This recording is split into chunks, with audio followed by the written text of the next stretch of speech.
Hello friends, welcome back to Chandana Jashvi logs. ಇವತ್ತು ಜಶ್ವಿಗೆ ಮಗ್ಗಿನ ಜಡೆ ಹಾಕೋಣ ಅಂತ ಅಂದ್ಕೊಂಡಿದ್ವಿ. ಅವಳಿಗೆ ನೆಕ್ಸ್ಟ್ ವೀಕಲ್ಲಿ ಗುಂಡು ಹೊಡಿಸ್ಬೇಕು ಅಂತ ಪ್ಲ್ಯಾನ್ ಇತ್ತು. ಸೊ ಅದಕ್ಕೆ ಇವತ್ತು ಮಗ್ಗಿನ ಜಡೆ ಹಾಕಿದ್ರೆ ಈ ಒಂದು ಸ್ಟೇಜಲ್ಲಿ ಮತ್ತು ಈ ಒಂದು ಏಜಲ್ಲಿ ಅದೊಂದು ಮೆಮೊರಿ ಇರುತ್ತಲ್ವ. ಸೊ ಅದಕ್ಕೆ ಆ ಥರ ಅನಿಸ್ತು. ಸೊ ಅದಕ್ಕೆ ಎಲ್ಲ ರೆಡಿ ಮಾಡ್ಕೊಂಡಿದ್ದೆ. ಹಾಗೆ ಜಶ್ವಿಗೂ ರೆಡಿ ಮಾಡ್ತಾ ಇದ್ದೆ. ಜಶ್ವಿ ಅಂತೂ ಅದು ಇದು ಅಂತ ಅಲ್ಲೋ ಇಲ್ಲೋ ಅಂತ ಗಲಾಟೆ ಮಾಡ್ತೀನಿ ಇದ್ಲು, ಮಕ್ಕಳೇ ಹಾಗೆ ಅಲ್ವಾ. ಸೊ ನಾನು ಈ ಮಗ್ಗಿನ ಜಡೆನ ನನ್ನ ಭಾವನ ಮಗ ನಿತಿನ್ ತಗೊಂಬಂದು ಕೊಟ್ಟಿದ್ದು ನನಗೆ. ಇದು ಆ್ಯಕ್ಚುಲಿ ನನ್ನ ಮನೆ ಹತ್ರ ಎಲ್ಲ ಕೇಳಿದೆ, ನನಗೆಲ್ಲೂ ಸಿಗಲಿಲ್ಲ ಮತ್ತು ತುಂಬಾ ಕಾಸ್ಟ್ ಹೇಳ್ತಿದ್ರು.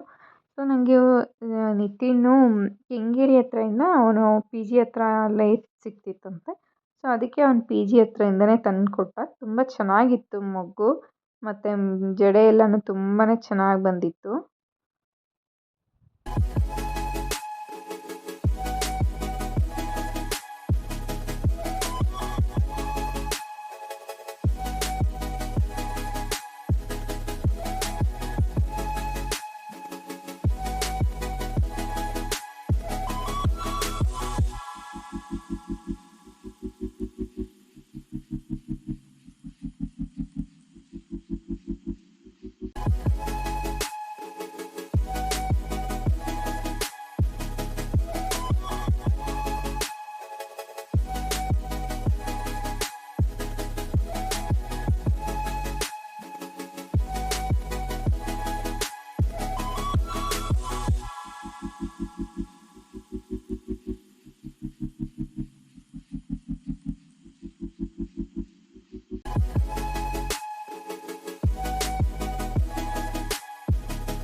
ನೋಡಿ ಎಷ್ಟು ಚೆನ್ನಾಗಿ ಬಂದಿದೆ ಜಡೆ.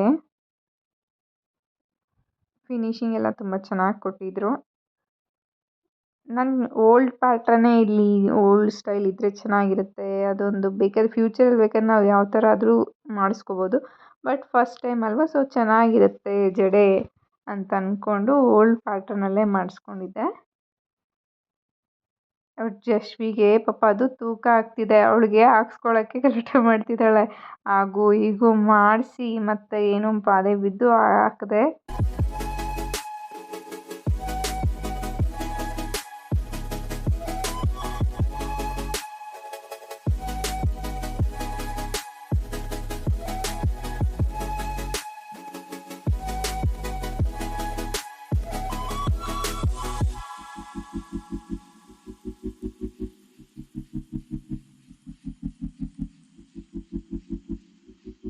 ಅದು ಆ್ಯಕ್ಚುಲಿ ಪಿನ್ಸ್ ಹಾಕಿದ್ರೆ ಕುತ್ಕೋತಿರ್ಲಿಲ್ಲ, ಅದು ಎಳೆಯುತ್ತೆ ಅಲ್ವಾ ತೂಕಕ್ಕೆ. ಅವಳು ಜಶ್ವಿನು ಮತ್ತು ಒದ್ದಾಡ್ತಿದ್ರೆ ಅದು ಕೆಳಗಡೆ ಬಂದುಬಿಡುತ್ತೆ ಅಂತ ಅಂದ್ಬಿಟ್ಟು ನಾನು ಬ್ಲ್ಯಾಕ್ ಥ್ರೆಡ್ ತೊಗೊಂಡು ನೀಟಾಗಿ ಅದನ್ನು ಸ್ಟಿಚ್ ಮಾಡಿಕೊಂಡೆ.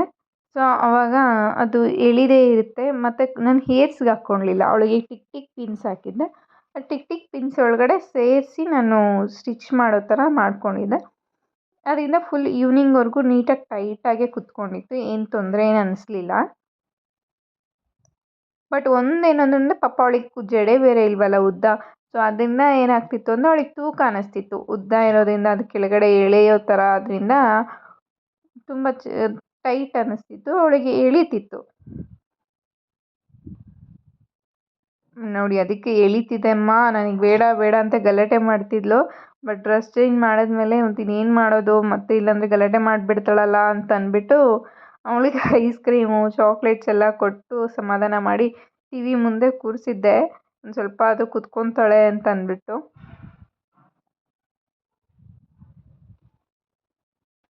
ಸೊ ಇದೆಲ್ಲ ಆಯಿತು.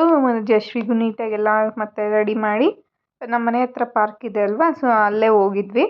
ಬಟ್ ಅಲ್ಲಿ ಕ್ಯಾಮ್ರಾ ಅಲೋ ಇಲ್ಲ ಅಂತ ಹೇಳ್ತಿದ್ರು. ಬಟ್ ಏನೋ ಮಾಡಿ ಒಳಗಡೆ ಹೋದ್ವಿ. ಬಟ್ ಹೋದ್ರೂ ಸಹ ನನ್ನ ಮಗಳು ಫೋಟೋಸ್ ತೆಗೆಸ್ಕೋಬೇಕಲ್ವ, ಅಲ್ಲಿಂದ ಇಲ್ಲಿ ಇಲ್ಲಿಂದ ಇಲ್ಲಿಗೆ ಓಡಾಡ್ತಾನೇ ಇರ್ತಿದ್ಲು.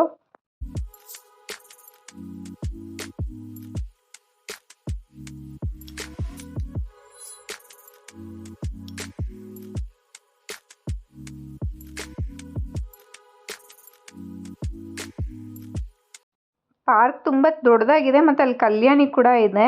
ಬಟ್ ಒಳಗಡೆ ಲಾನ್ ಒಳಗಡೆ ಹೋಗೋಕ್ಕೆ ಬಿಡ್ತಿಲ್ಲ. ಪ್ಲಸ್ ಈಗ ಇದು ಸೀಸನ್ಗೆ ಅಲ್ಲಿ ಅಷ್ಟೊಂದು ಗ್ರಾಸು ಮತ್ತು ಗ್ರೀನರಿ ಅಷ್ಟೊಂದು ಇರಲಿಲ್ಲ. ಬಟ್ ಓಕೆ ಇರೋದ್ರಲ್ಲೇ ತೆಕ್ಕೊಂಡ್ವಿ. ಬಟ್ ಲಾನ್ ಒಳಗಡೆ ಹೋಗೋಕೆ ಬಿಡ್ತಿರ್ಲಿಲ್ಲ.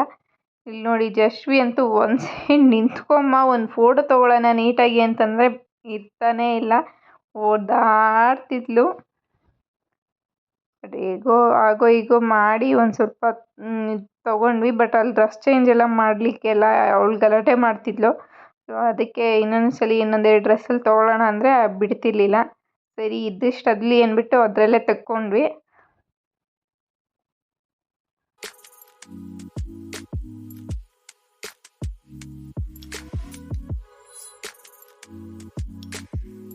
ಒಂದು ಡ್ರೆಸ್ಸಲ್ಲಿ ಮಾತ್ರ ಅಲ್ಲಿ ಫೋಟೋಸ್ ತೊಗೊಂಡು ಮತ್ತು ಮನೆ ಹತ್ರ ಬಂದ್ವಿ.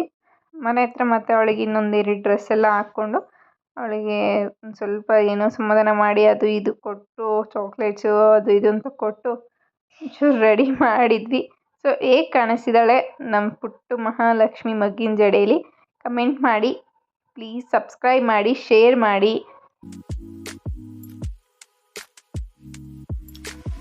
ಮನೆಗೆ ಬಂದು ಮತ್ತೆ ಫೋಟೋಸ್ ತೆಗೆಸ್ಕೊತಿದ್ಲು ಒಂದು ಸ್ವಲ್ಪ. ಸೊ ಈ ವ್ಲಾಗ್ ನಿಮ್ಗೆ ಇಷ್ಟ ಆಯಿತು ಅಂದರೆ ಪ್ಲೀಸ್ ನನ್ನ ಚಾನಲ್ನ ಸಬ್ಸ್ಕ್ರೈಬ್ ಮಾಡಿ, ಶೇರ್ ಮಾಡಿ, ಲೈಕ್ ಮಾಡಿ. Thank you.